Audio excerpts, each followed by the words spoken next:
So, my presentation being on atmospheric entry of a reentry capsule. And here we have this friendly astronaut waving hi as and the example of a reentry capsule entering the atmosphere with three jolly astronauts hanging out upside down in it as it's spinning and entering. I can't see them very well from here, but I can see there's a cutout. Yeah, there's a couple guys right in here. Just I don't know. I can't tell if they look happy. I'm just gonna assume that they're happy. They're jolly. Yeah. Let's see. It's the physics of manned spaceflight and not killing astronauts who so happen to be pretty rad people. And it isn't rocket science. In fact, it is far more complicated than rocket science, as rocket science is the science of getting you into space, and this is the science of getting you back home safely, which has many more variables that could kill you. So first, I just want to go over a little bit of information. Out of the hundreds of missions in the 40-plus decades of manned spaceflight, there has only been one fatal launch accident, as opposed to 3 fatal reentry accidents. The fatal launch accident was Challenger, and then the 3 fatal reentry accidents were 2 Russian Soyuz reentries and the space shuttle Columbia. And so that just kind of illustrates the actual dangers of reentry and how it is more likely to kill you. So we have our first radstronauts. We have Mr. Alan Shepard. He kind of looks like the deputy from the Andy Dick show in this picture, wearing a nice, it looks kind of like a scuba diving outfit, but it's actually a space outfit. He was the first American in space, and then he was followed by the handsome gentleman of John Glenn, who was the first American in orbit. However, during the space race, the Russians beat the Americans to everything except the first man on the moon, including the first man in orbit and in space in general, which was 1 month prior to Alan Shepard, and that was Yuri Gagarin. Now the Russians and the Americans had very separate space programs where the Americans flew in these Mercury capsules that kind of came out like this, and they flew this way, and they had this spin here to keep it controlled, and they sat this way, holding a little steering wheel, and he's happy because he's in space. Whereas the Russians had this, they decided that they were going to basically throw a ball into space and have it come down, so it was really just this capsule with this porthole here, and the guy just kind of sat on his throne and just watched space go by, and then came back, kind of like in cartoon Dragon Ball Z, where there's this alien race called the Saiyans, and they fly in using things like that, and leave it to the Russians to have come up with that years and years before some Japanese cartoonists ever did. Let's see, we have after that, a little bit before the science, there's a few terms for speed classifications, which is especially important when it comes to keeping people safe and at a safe speed. You don't want to be impacting the Earth and having everything just disintegrating. So we have subsonic, transonic, supersonic, hypersonic, high hypersonic, and reentry speeds. And relative to them, they have these Mach speeds that go from less than Mach 8 for the subsonic, all the way up to Mach 25, over Mach 25 for reentry.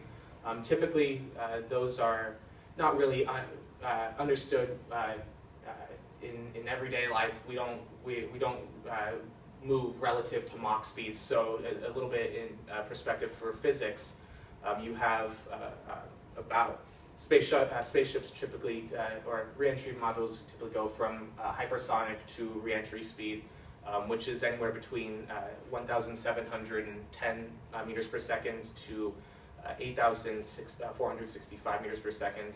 And just to make a little more sense, you have subsonic speeds at less than 610 miles an hour, which is less than the speed of sound, and whereas you have reentry speeds at a snail's pace of 16,250 miles per hour. So there's a big gap there, and so these astronauts are hurtling towards the ground. So what's up, George? George brings up this question of what is this so-called atmospheric entry that I'm bringing up here. More specifically, there are 3 types of atmospheric entry. Two of the systems are illustrated here with these. We have the first one, ballistic entry, which is the original space programs, where you have this thing that just you calculate an entry angle and you have it come in and enter the Earth and use the drag forces to slow it down, and then kind of deploy this parachute if there's a man in it. We don't use that anymore, though. It's not the most efficient way, and it is quite dangerous.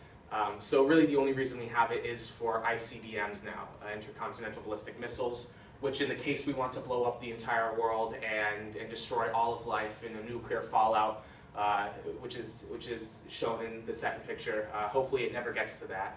But those, in reentry, they travel at high hypersonic speeds.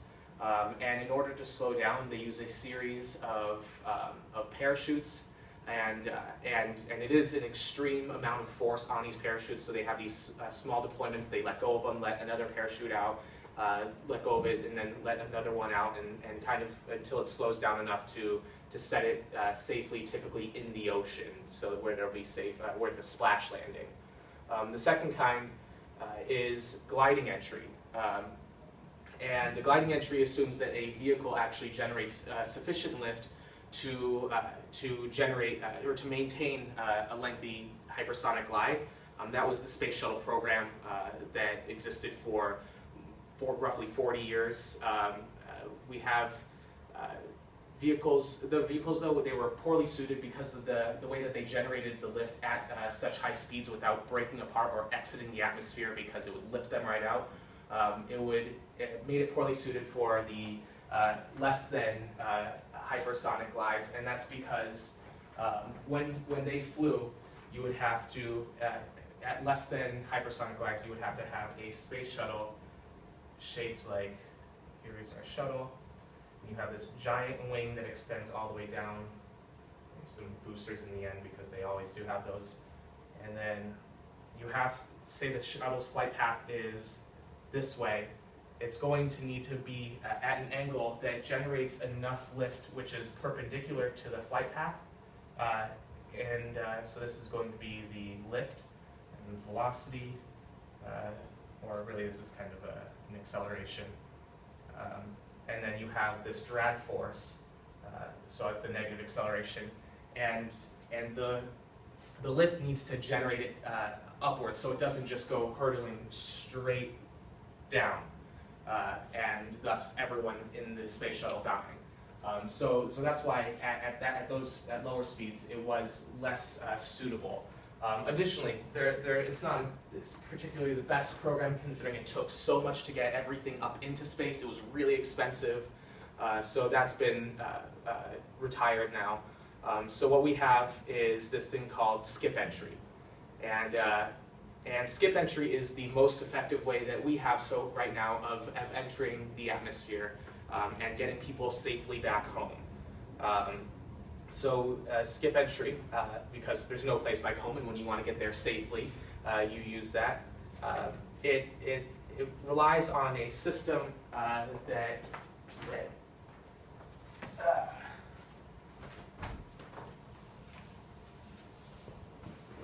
you have a system where you have an entry module. Here's the Earth, maybe here's the atmosphere, and you have an entry module up here, and it comes down, the flight path comes down, and it generates enough lift to lift it back out of the atmosphere, and then back down again. And what that does is it sufficiently slows down the re-entry module, in order to bring it safely, more safely home.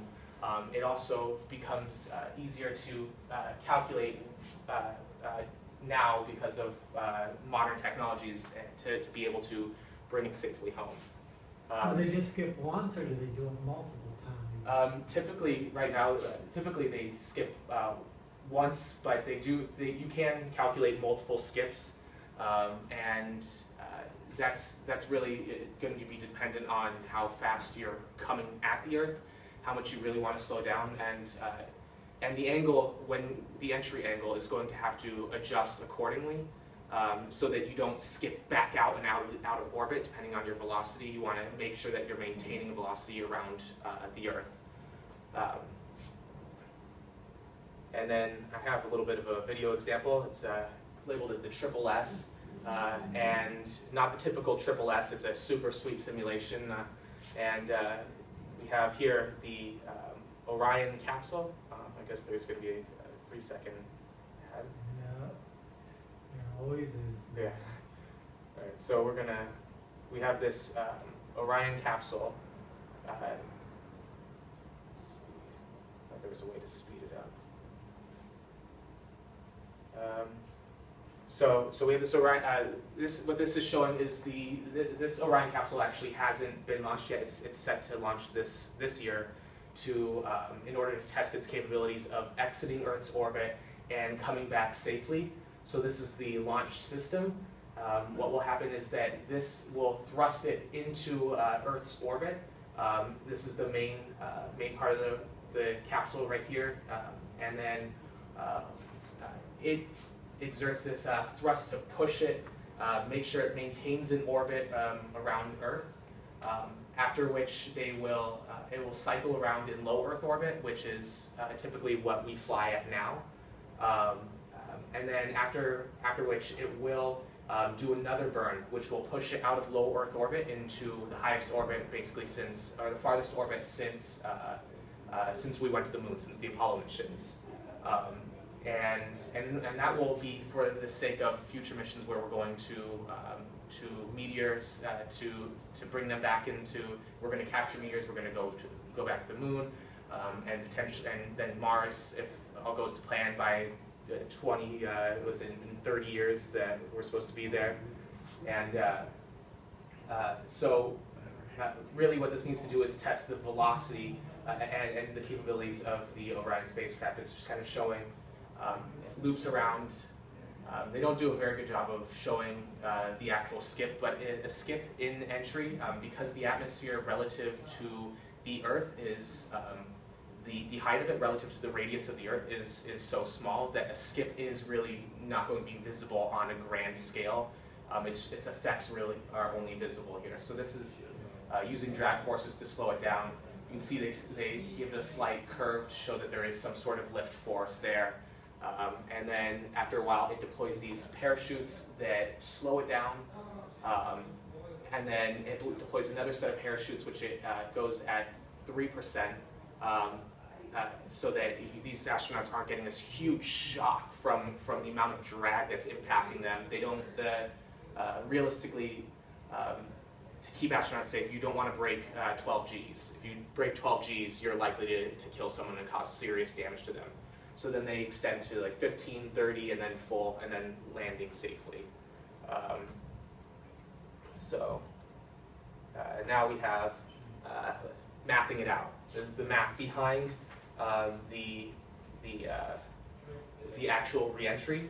And it is all about that dV/dt here in physics, Physics 1 especially, which is the acceleration derivative of velocity with respect to time. Most important component of this and controlling it is the velocity and the acceleration in order to keep people safe. So I'm going to now we're going to get some art going up in here.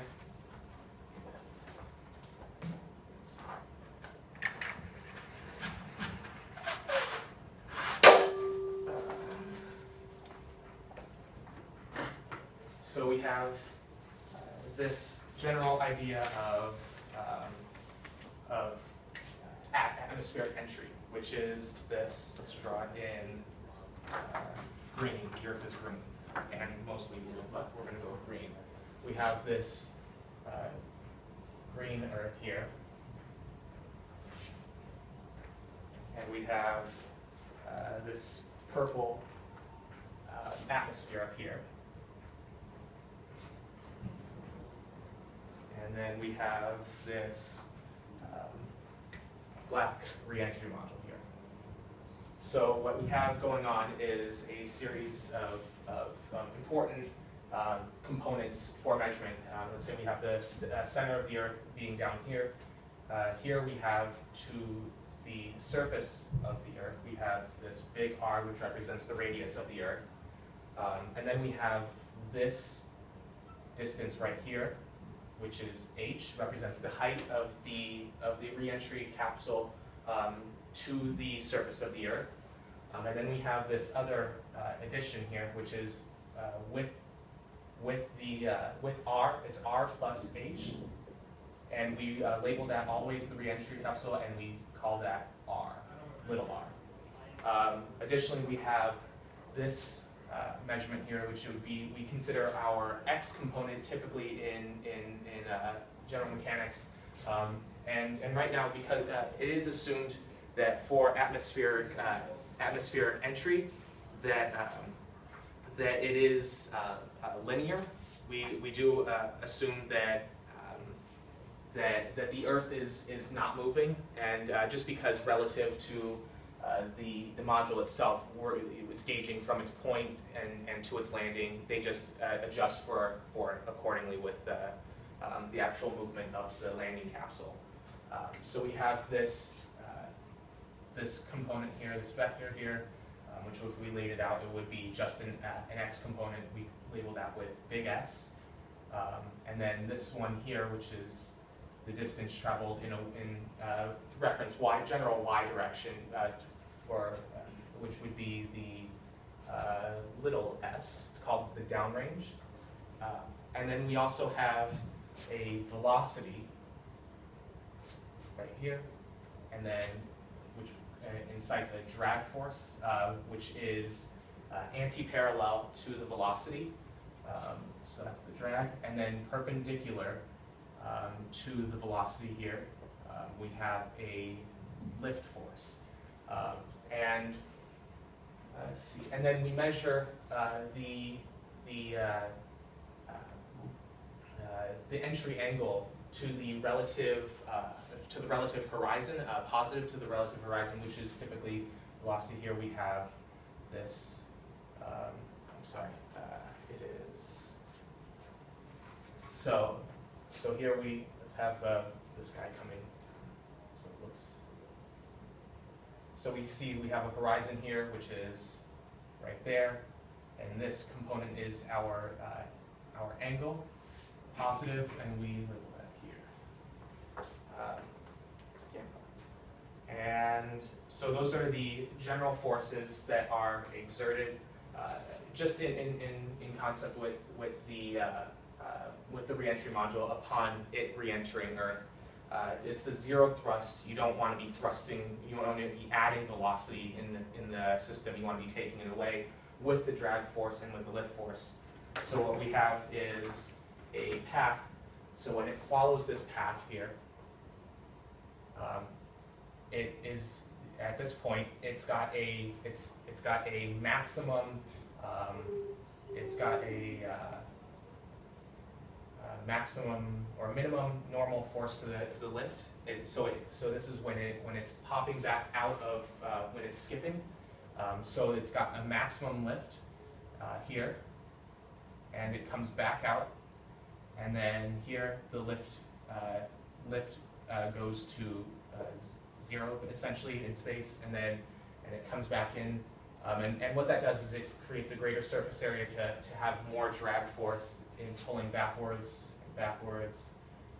and even out in space, there's still minute amounts of atmosphere, because the atmosphere isn't just a shell that you break and then it's gone.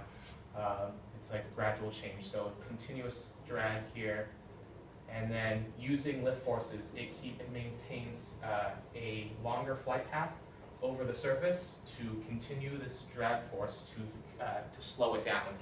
And because it has, if we were to draw it in x and y plane, where the relative to the surface of the Earth, because it's coming down at a very shallow angle, due to the lift, what ends up happening is that it's falling this way slower, and so you have less of a chance. You have more time to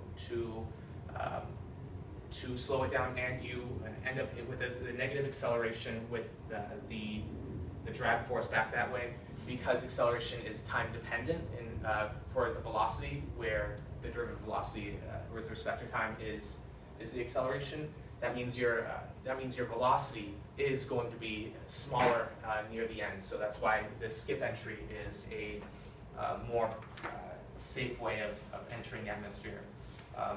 There are some components that aren't included just because they're not really in the scope of the Physics 1 class, which is the fact that thermodynamics is plays a really important role. You have a lot of heating and materials. You have a lot of heating of materials and the atmosphere, and different pockets of different temperatures in the atmosphere, and so those will play a role on the actual velocity of the entry. And in fact, there are a couple equations that do include the atmosphere, though the atmosphere is typically later on it's ignored more because of at lower velocities it creates less of a drag force. We have, let's see,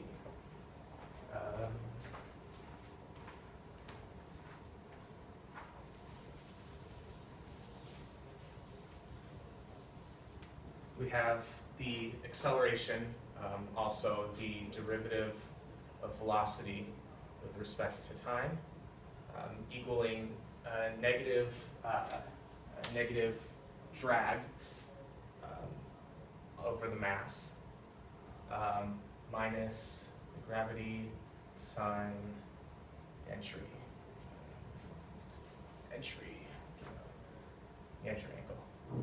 We also have the velocity, which times the derivative of the entry angle over with respect to time, equals the lift over the mass minus gravity minus the velocity squared, divided by the overall radius, which is r plus h cosine. And then we can keep deriving to continue, but eventually we need to insert these lift components, which lift and drag are essentially the same equations. We have a lift force is equal to 1/2 of the density of the atmosphere times the velocity with respect to the density with respect to the fluid. In this case, it is the atmosphere, squared times the distance that you're going over, big S, times times the lift coefficient, the right. coefficient of lift. And similarly, we have this drag coefficient, or we have this drag force is equal to the same thing, except now we're taking into account the drag coefficient. And what you would do is, for that too, is that the drag component would typically create a negative force backwards, but the drag is going to be measured in a magnitude back. And same with the lift, so that's why they can stay the same equation. Then we have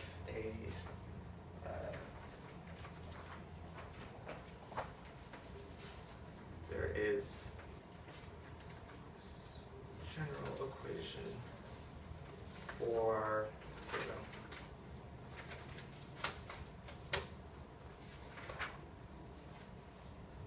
So for the most important part for a skip entry, when these are general equations for entry, and there's many more. I mean, the amount of derivations in order to safely get an astronaut back home is it's literally like 30 pages long of equations.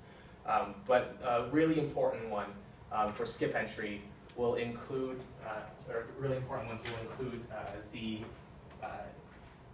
velocity at which you're going to pull out of the atmosphere, and the velocity at which you exit the atmosphere, including with the velocity which you're entering the atmosphere. It just so happens that after a series of derivations, we have a velocity of pulling up, it's called PU. Velocity PU equals the velocity of the entry, exponential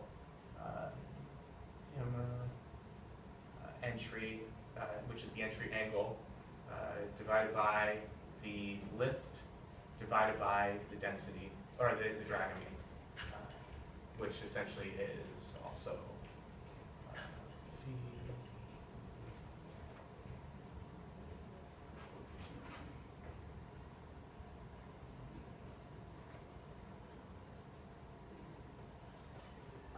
so that's the velocity at which, that's how we calculate the velocity which you're pulling up. So you have an entry angle, say you have an initial velocity with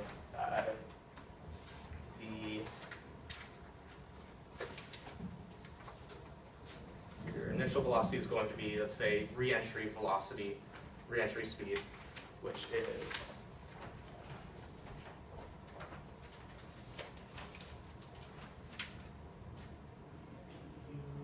equals the entry of 8,465 meters per second times e to, let's say, typically the angles of entry are actually also really shallow. It's like 3 degrees. 3 degrees times, just make up some arbitrary drag component of 3,000 and some lift component of 2,000. And what this does is it, as you can see, that it shows your velocity at which you're pulling up, and it ends up being that this number will turn out to be smaller.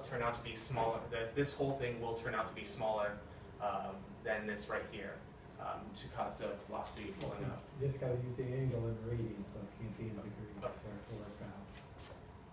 Yeah. Because the other two are forces, so they're going to be both in newtons, and the exponent's just got to be a number. So. Okay. All right. It also will make it smaller, right? If you put 3 degrees into radians, it's a smaller number, so then the number on top is smaller than the number on the bottom, which is what you want, right? You don't want to a number bigger than 1. You want it smaller than 1, so the result is smaller in the end. So put the angle in radians, you'll get a smaller final velocity. 3 times pi over 180 equals pi over 6. You don't have to run it through, but just so that the math works out. Because the way you have it now, it would be an e to a number bigger than 1. Right. So it's going to be a higher speed. It's got to be lower. But the reason is just your angle. Right. It has to be in radians. That will make it smaller. So I just wanted that. So in case you ever plugged in the numbers and you wanted to work out, that's what would have to be adjusted. Yeah, I actually bring up my calculator, so just as an example. So, all right, yeah. But like you said, like you would be e to the 3. Pi over 60. You just pick over 12,000, right? That would still get you. No, 120,000. Yeah, so so you get 9,000 over 20,000. Yeah, 20,000. So that's less than. so that's what causes it to slow down. Additionally, which we use an exponential equation again to calculate the velocity at the exit from when it enters the atmosphere to when it exits.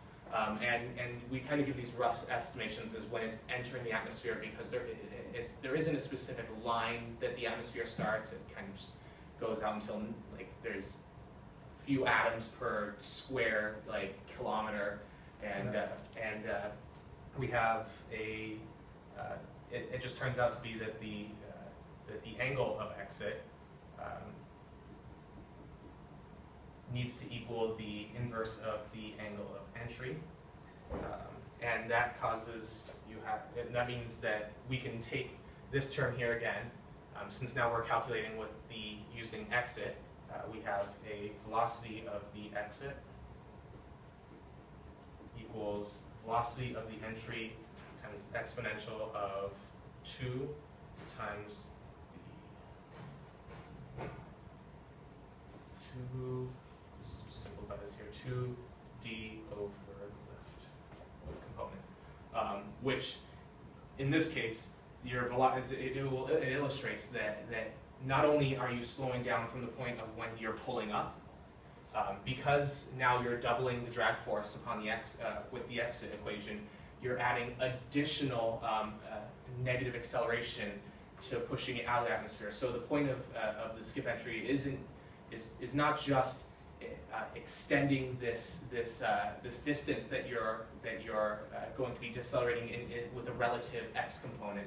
It's to add further components that will slow it down even faster than the actual components we have labeled here. And what ends up happening is that because of the general, you'll have little burners on the side of this reentry capsule. It's shaped kind of, see, it'll be entering this way.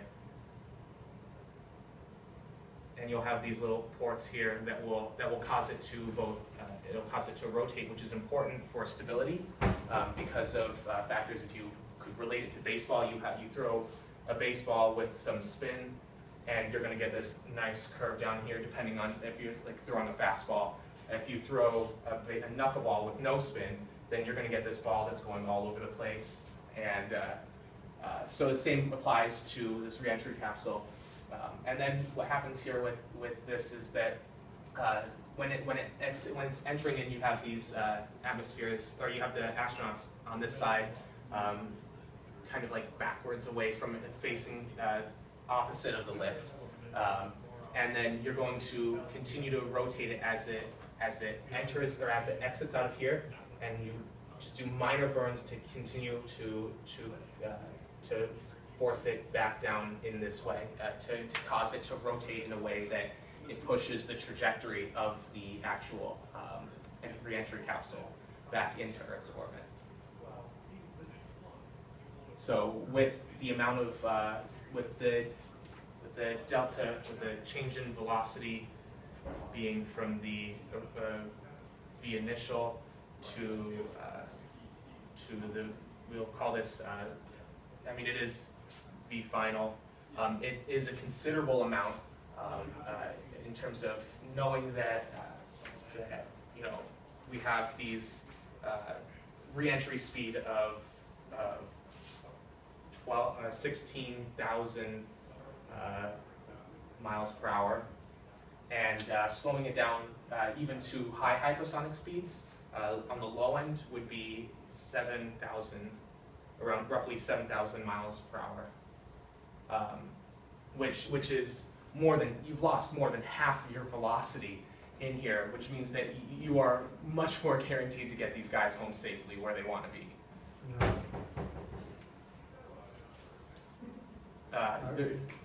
Like I said, there are thermodynamic components and materials that do matter, and the shape of the reentry capsule is going to matter, and the way it disperses the heat is going to matter, but those weren't really covered in the breadth of the Physics 1 class. Yeah. All right. Thank you.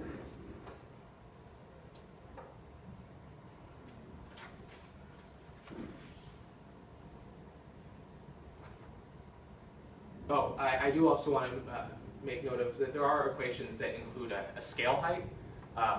And typically, because of we assume that it's approximately 0, because the scale height in this sense is going to be scaled with the radius of the Earth, and the scale height of this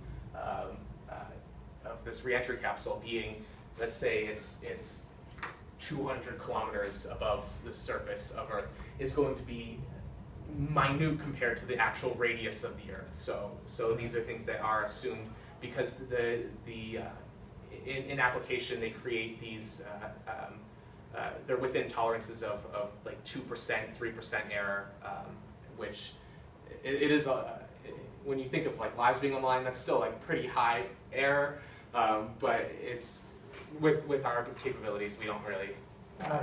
Yeah, and again, they have to simplify the equations to actually get them into a form they can solve. Although Yeah. I think now with computers, they could You get can the just write models a lines little of bit more code. robust now, but we'll see. I'm sure they will over time. Yeah.